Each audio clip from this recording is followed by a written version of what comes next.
You are professionals in hiring. You have no idea what's really happening behind the scenes. There's a million companies hiring.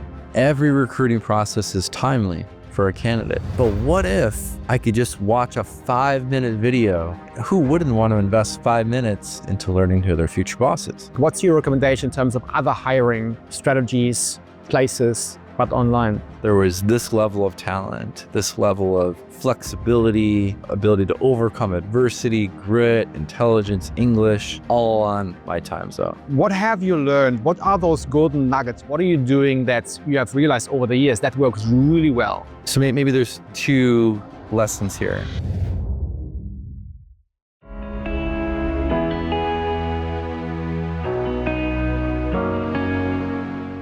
Welcome, listeners. I'm Seb Wichmann, your host of the Do Good Insider, where we dive deep into raw and meaningful conversations with visionary founders and CEOs who see beyond profits, elevating the lives of employees and vendors and the planets we call home. Today's guest, let's welcome Brian Samson, founder of Pluck Technologies.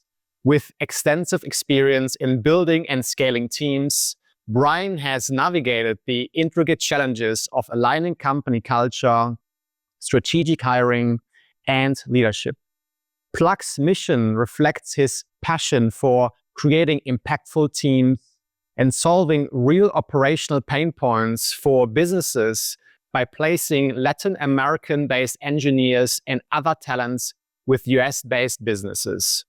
Join us as Brian shares insights on fostering a strong workplace culture, best hiring practices, and overcoming operational hurdles like remote work and scaling.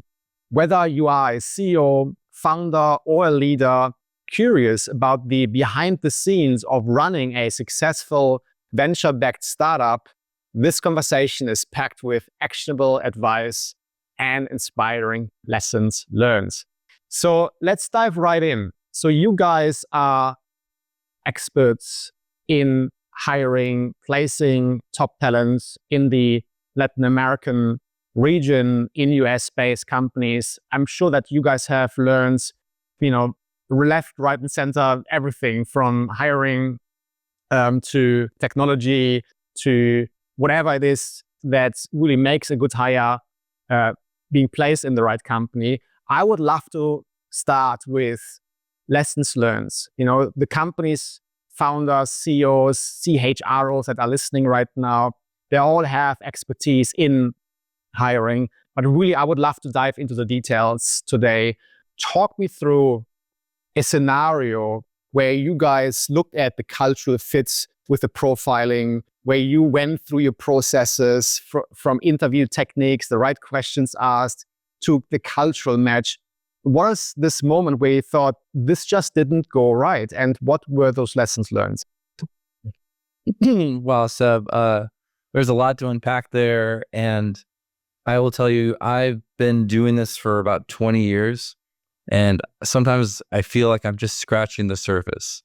There's so much to talk about on this topic.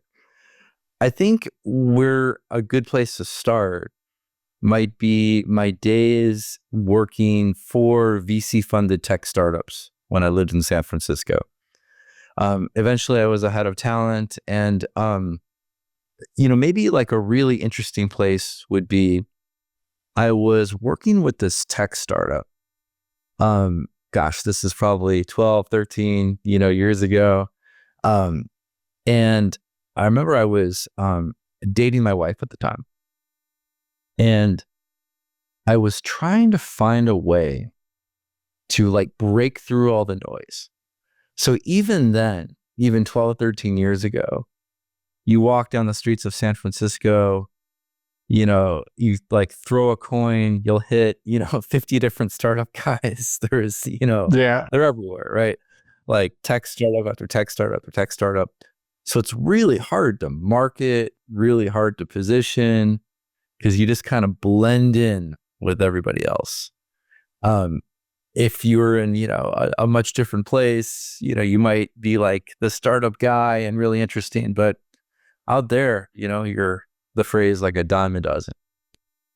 So I had a friend who was also a startup guy, but his startup was creating video job descriptions. And this was like a brand new concept, 13, 14 years ago.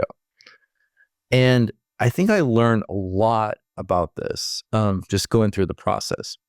So I was trying to get this startup out that was kind of early stage. And I had my buddy come by, and we spent time with the hiring manager, put it all on film. We tried to make it like really authentic. So it's No not like, AI yet.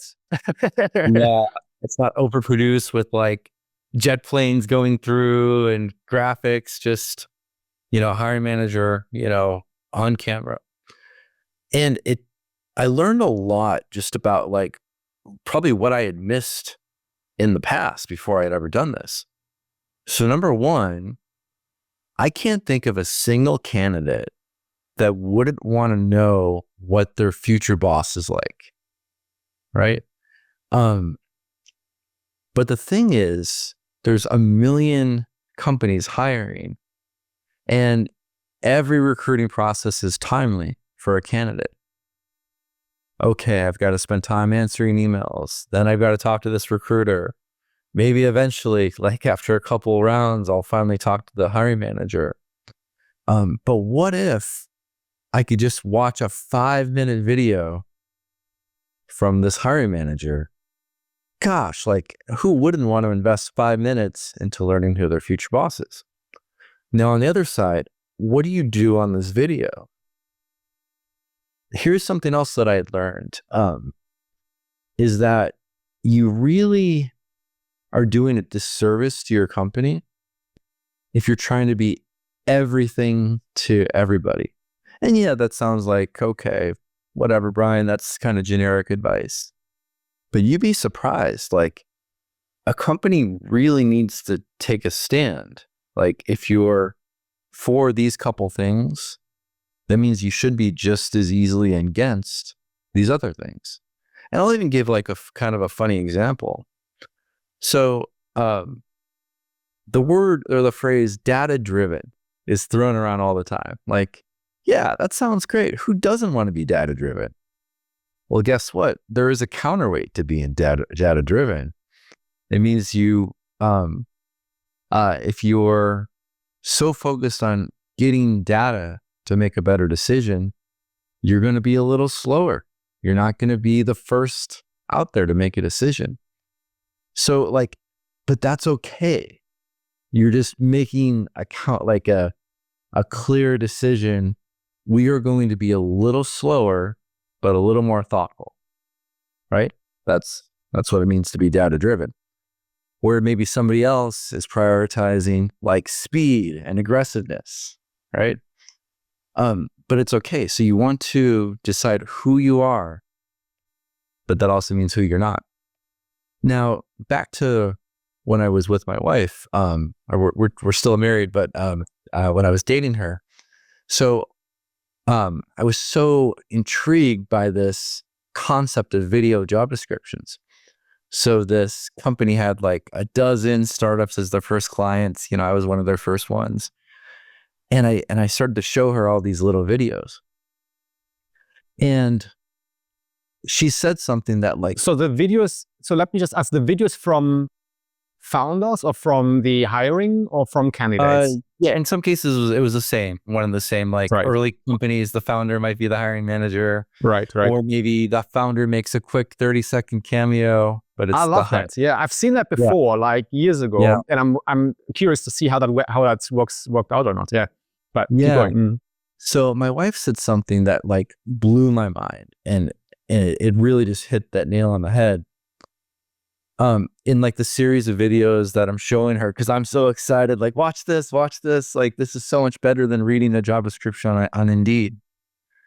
And we watched this video of like a total prototypical founder, right? Like it's this guy with his hoodie, his startup hoodie, like a really industrial loft office. in the background with like the ducts, the air ducts, and like exposed everything, brick. There's like 7 other dudes in the background, all look the same, and they're like riding around the office on skateboards in the back while this guy's, telling about the company. And what she said was incredible. She said, "Oh my God, I would never work there." But that was brilliant, because imagine how much time is spent wasted for both parties. Like, if she had just seen a written job description, let's say it's like a marketing manager job or something, and she applies, goes through the process, waste her time, waste the hiring manager's time. But by her investing, like, she probably knew in 30 seconds, right? Like, this is not the culture for me. So she saves her time. And on the other side, the hiring company saves their time, because like people that really want to be in that environment are the ones that are applying. Now, obviously, there are things to worry about later if you get too homogenous and everybody's like the same thing. But the concept of who you are and like be authentic, be real, put it out there. But it also means who you're not, and it saves everybody like so much. That is so interesting. Yeah. Thank you so much for sharing that. Like, I don't remember anymore, during my years of being an employee. It sounds like a world ago, lifetime ago. I think in my time, and I haven't had, heaps and heaps of jobs, but fair bit. I had, 10 years or so of roughly of, maybe not quite, of employment, like solid employments, higher ranks, team leader, managerial director positions, and so on in L&D. I think I remember once or twice having had such a process where I think I was able to get to see and feel and read. This is what we do. We are picking up on this energetic stuff where we're like, I like this person, or I really don't like this person at all. And the background looks like I would never work there, right? But I had an opportunity, Brian, where I saw the person, I got to feel into this person, if that's a thing.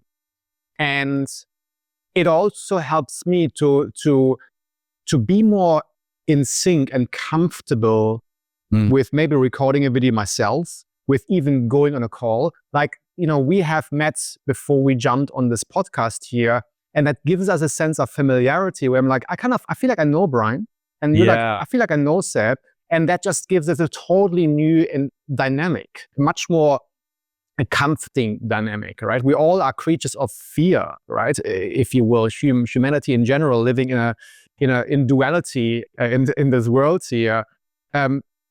Is that what you have learned from those early days, that, I don't know, candidates get to be more comfortable, get to be more themselves by having seen the hiring manager prior? Or what were the other challenges maybe from the hiring manager that they didn't want to go on, or they maybe weren't sure who they are? Or talk us through that a little bit. Yeah, well, I think, I mean, there's no science behind this. This is just my experience, but A/B testing this, like a candidate that is only going off of a written job description and a candidate that's going off of a video. I think the one that watches the video and decides to continue in the process is going to be way more enthusiastic, engaged. I love what you just said about familiarity. It's all, it all works really well together. That's amazing. Let's talk about Pluck Technologies. Let's talk about also the wider, let's take this into a wider context. What are those, video, for example, what are those? I mean, video nowadays, we pretty much only work with video in terms of within the hiring process, because again, there's so much, it's so quick, and there's so many data points we can elicit for our clients and for us internally, where we're like, you know what, this person just fits really well into our culture, or vice versa, right? What have you learned? What are those golden nuggets? Just let's grab 2-3 golden nuggets where you feel and think like, this is detail that really would our listeners would really value to listen to. What are you doing that's different? What are you doing that you have realized over the years that works really well? Yeah. So I'll just give a little background on Plug for a second, and then maybe I'll Yeah, share please. like a broader experience that I've had. Mm.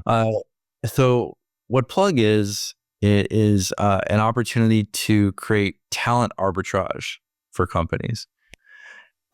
We have discovered Latin America. I found Argentina about 10 years ago. It changed my life.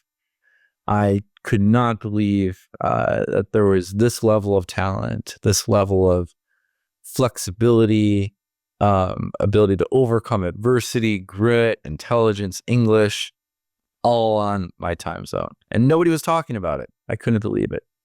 And that's really what arbitrage is. It could be financial, it could be anything, but it's finding value where others aren't. And I think in the US market, hiring managers have worked with Asia forever, usually due to cost reasons. And they started to work with Eastern Europe, and Africa was up and coming. And I don't know why, but Latin America was just kind of skipped over. And then all of a sudden COVID happened and time zone was everything. So we've just seen a massive gust of wind in our sales with what we call nearshoring, which is basically labor that's on the same time zone as you. It's almost often a developing country supplying a more developed country. And then you have this leverage dynamic, this arbitrage dynamic. So at Plug, we happen to be experts in Latin America labor. It's one thing to be self-serve and go on Upwork and try to find somebody. It's a whole other thing to find a person that is a really good cultural fit, a really good technical fit, domain knowledge fit, senior level, speaks English. And these candidates would rather work with us too, because places like Upwork take a big part of their fee. Just like Uber takes a big part of Uber driver fees, and Airbnb takes a big fee. We don't do that to the candidates. So they come to us for better opportunities, and the companies come to us because we have access to that cream of the crop Latin America talent. Something that I wanted to share, Seb, that might be kind of interesting for your audience. So maybe another tale of Silicon Valley that kind of helps put all the cultural stuff together. Yeah, I would love to hear. Yeah. Yeah, this is probably, a good 10 years ago. So I was head of recruiting for 2 different companies. And I think like the comparisons are going to be really interesting here. One of those companies is a company that's now public called Lending Club. So I was there during the pre-IPO days, hot fintech. And it was really interesting. When I first started working there, everyone in finance knew who it was. It was like this really cool finance story. But it wasn't really known in the tech community. So the company was kind of stalled out, around 19, 20 engineers, despite being almost a unicorn valuation, unheard of, right? And I was trying to think, okay, we're kind of struggling to find the right engineers. And our culture was a little bit different. It didn't look like any cool Silicon Valley office that I'd ever been to. It looked like a law office, honestly. You go in and it's like drab, gray cubicles. Everybody in there was probably in their 40s and 50s. But I try to think okay, how do we make this an advantage? Right. So, as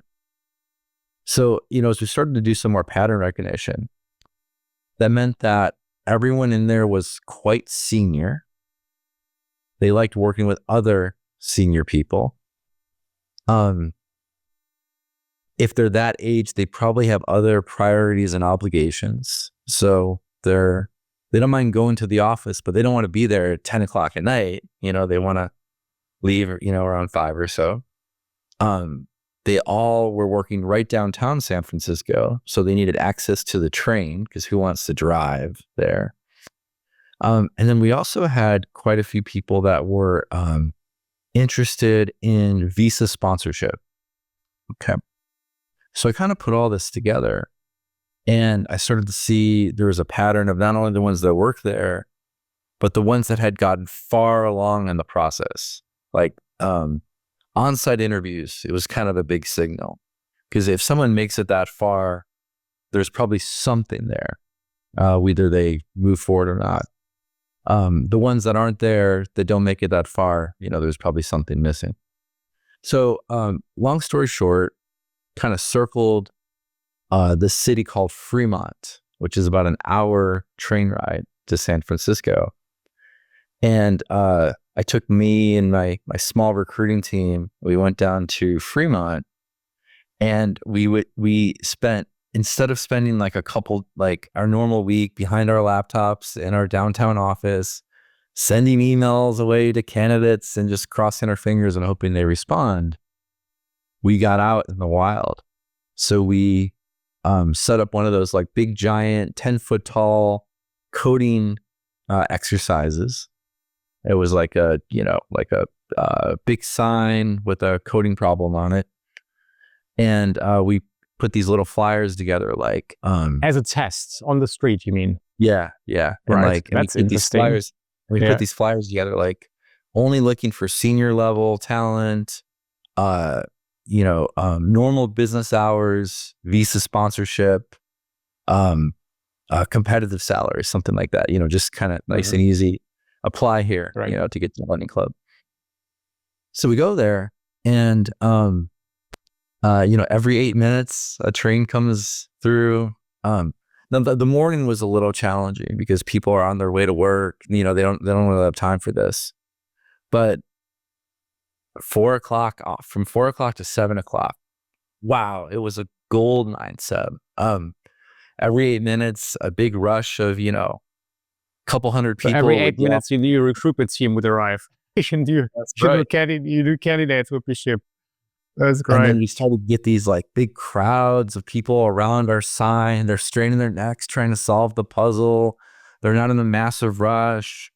What if they had a bad day at work? Oh, they are eager to talk to us, and we got so many applications, and it was like right in that center thesis that we talked about.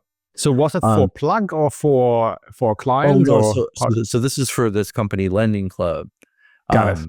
Yeah. Just like, something for your audience, as you start to do like pattern matching within your own company and candidates that go really far, you try to find an alternative way to recruit.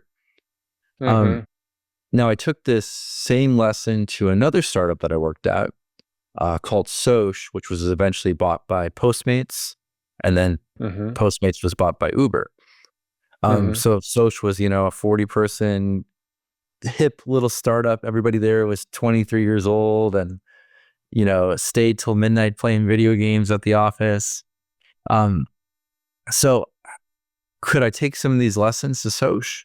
Well, what I did is we found like a food festival, like a food and beer festival, made our own little coding puzzle. And the winner got a beer. What? And, same thing happened, but it was like that right group of crowd. We were like, this is the kind of company where, 9 o'clock on a Tuesday, your coworkers become your best friends, right? And that's what people were kind of opting into. And long hours, not necessarily long work hours, just long hours, because you're taking breaks to have dinner and video games and be on the same sports teams, and they're your Saturday night friends, and that worked like a charm. So if your audience is thinking about recruiting It doesn't always have to be internet, right? It doesn't always have to be web recruiting. And try to think like, where are my, and by the way, for a company like Soch, future employees were probably users too of the product. So we went to where like a user of our product might be. We went to where future employees would be. Get offline, circles back to the original lesson of know who you are, but because you know who you are, you also know who you're not, and then people kind of self-select in. Someone that worked at Lending Club has nothing in common with somebody that worked at Soch and vice versa, so you're kind of appealing to the audience and potential employee group. If everyone is a future candidate for you, then nobody's a future candidate, because you're not clear enough on who's the right fit for your company. Mm-hmm. That is so interesting. Thank you for that sharing, Brian. This notion, I almost feel that it's kind of this total default that we say, of course, we hire online, right? That's just the way we do that. Have you seen, like, how would you operationalize this? If we have somebody sitting there right now listening or watching our podcast here, like, it is, we have the workflows, we have the processes of knowing how to go about the hiring process online. We have seen success. It seems clear cut to say that I would argue that probably no company right now has a best practice really physically being out there and doing that hire the way you just described, which is usually, if I look at the landscape in general, polarization or doing the things that nobody else does is usually the right way to go about it from an operational, strategic perspective. Are you right now, have you operationalized this within Pluck? What is your recommendation for companies that really kind of wanting to test this out? What are next steps? Like, how do you even come up with the idea of where to position yourself, knowing who you are and where your market hangs out? Mm-hmm. Yeah. So I think it's still, as Ronald Reagan used to say, it's morning in America.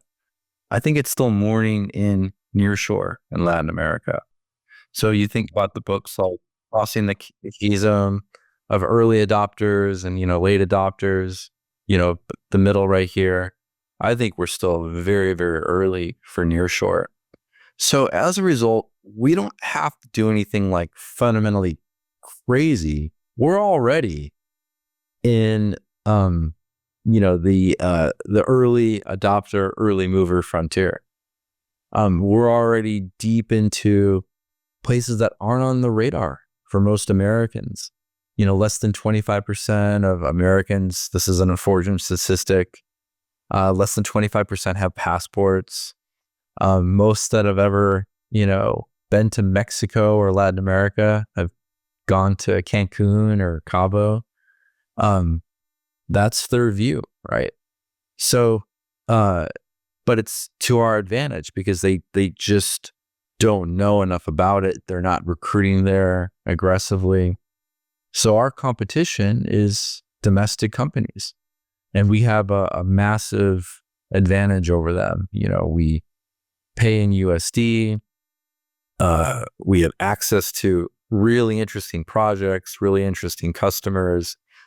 And then it's really about helping these companies find the nuance or the arbitrage that best fits them. So for example, if you have a very hardcore hardware requirement, I might steer you away from Argentina because it's very difficult to get hardware in and out of that country, right? But if that's, it's a bring your own device type of thing, and amazing place. If you're more concerned about cost than anything, but cost and English language are the most important things, I would steer you towards Nicaragua in Central America. If you want to have everybody in one country, and then one specific city, a place like Monterrey, Mexico was a great arbitrage 3 or 4 years ago. Today, with convergence and competition, office space, labor, like the prices are going up. So I think that's the value that we're trying to add, for our clients, and maybe how we're trying to operationalize it by providing all of our firsthand knowledge, in country, and steering companies and hiring managers to the right country for the right scenario. It's just not a big one size fits all. Try Latin America. Latin America has a lot of unique and distinctively different countries. Yeah, it seems like Pluck has a great service there. As you mentioned, and I wasn't aware about this until recently. I found out myself that not many Americans have actually passports. I thought that to be interesting. Coming from Germany, for us, it's like we're kind of running with this thing just, over our shoulders, just like, where do I go now? Not in Europe, of course, but if a company has rigorous processes right now and doesn't want to use Pluck as a service, which is totally fine as well, what are those software stacks? What are those different methods of hiring that you just mentioned around having a booth outside the school, outside the train station? Again, they don't have the refined processes to even understand how to go about it, because its default is around, hey, we just hire online. This is the way we do it. Like, what is the next step for them if they want to trial this? Like, where do they actually put up a pop-up booth? How do they find where their candidates run around? Have you been able to operationalize this inside Pluck? As in, are you still doing it? Did you see validity in it? Do you see that, look, it's not needed? And not just Pluck related right now, but in general, like, what's your recommendation in terms of other hiring strategies, places? Yeah. So but online. I think, so maybe there's 2 lessons here. The first is, what did Warren Buffett always say? When there's blood on the streets, right? Like, buy, and when everything looks like grades, just heights, right? Right. Or like when your taxi driver is giving you stock tips, it's time to sell, So, right. Right. There's some analogy there of if your labor market is so overheated, you probably need something different, like a different way to attract talent, different way to source talent. With Plug, we're not there yet with Latin America. It's not that competitive or crazy. We've been able to focus on, like, again, who we are and who we're not. We're not a full dev shop, and maybe I'll talk about that for a second. We're really a recruiting expert for Latin America. And there's a big reason why I fundamentally decided to build Plug and think about our values around that. If you're organized like a dev shop, what does it mean to be a dev shop? It means that you're doing fixed price projects. You ask for a scope and you come back and say, okay, we'll build this for $500,000 and we'll have it done in 6 months. That all sounds great, for a company, but you have no idea what's really happening behind the scenes. The 2 developers that sounded so great, they might never touch your project again, right? And it's all done by, like an army of junior people that are cycling through, and who knows if the code is good or not. And you're often dealing with this like massive overhead. Again, you don't really know who's working on the project. You're talking to architects and project managers and all these people that are kind of like in the middle. And that dev shop is really making money because the more junior people they can put on and charge a senior rate, that's really how they're making money. it's not good for the client. And you also have this concept of the bench. So that means that the worst thing that a dev shop can have is somebody who's on their company but not billing. They're just burning a hole in the company's cash, right? So let's say you're an okay Java developer, your project just ended, your company, your dev shop is dying to get you billing again. A client comes through, yeah, we need a Java application built. Great, take this guy, and it doesn't matter if this guy is going to be good or not for them. Now it's no longer a cost, it's revenue for the company. So I took all those lessons and built Plug around bespoke, on-demand, Latin America recruiting. You get what you pay for, and that's a huge principle for us. So you're only working with the developer that you've interviewed and you've hired. They're part of your team. There's no middlemen. There's no architects. There's no project managers. There's no junior person secretly doing the work. You get what you pay for. And when that project is over, the project is over. It's not burning a hole in our cash. So therefore, we don't need to overcharge or desperately try to get our hot potato, over to your books. So back to your original question there, Seb, is, operationalizing this. I think we found a really nice niche because we know who we are. We're just looking for senior developers, senior technical talent that want to work with great US companies. We're not dealing with junior guys. We're not dealing with executive search and all this other random stuff. We know exactly who we are and the types of companies that we're going after. And we've been entrenched, for a decade. We know all the right people. Our network is really vast. We've worked enough with ones that weren't the right fits either. So our network, I think, is pretty legitimate, and we've gone through the 10,000 hours, right, of getting this right. So our customers are able to benefit from that. Amazing. Brian, I want to thank you for your time. It was an amazing experience to getting you on today. Thank you so much. And I hope our listeners have received a lot of value. If I reflect on this conversation, there are two things that really stood out for me. One of which is know who you are. And when you do, you know who you're not, right? And, that's maybe a point that our listeners want to take away from this conversation, to ask themselves, who am I in the context of my hiring practice? For smaller scale-ups, who are we as a company and who are we looking for?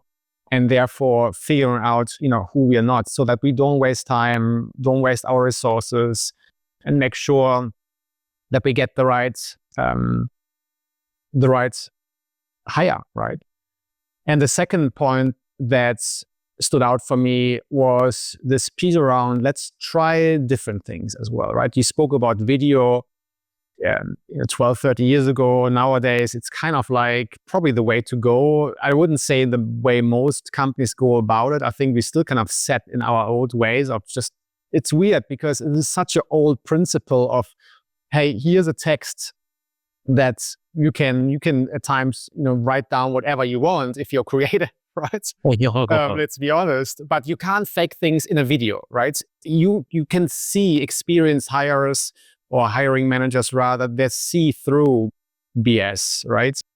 And try things that are different. Don't hide away from giving a shot, maybe to go out on the streets and put up a booth and situate yourself near a train station, or put a coding, it depends on who you hire, but just let's be a bit more experiential. Let's try new things. You know, the world hasn't grown and evolved because we have been doing the same things over and over again, right? Definition of insanity.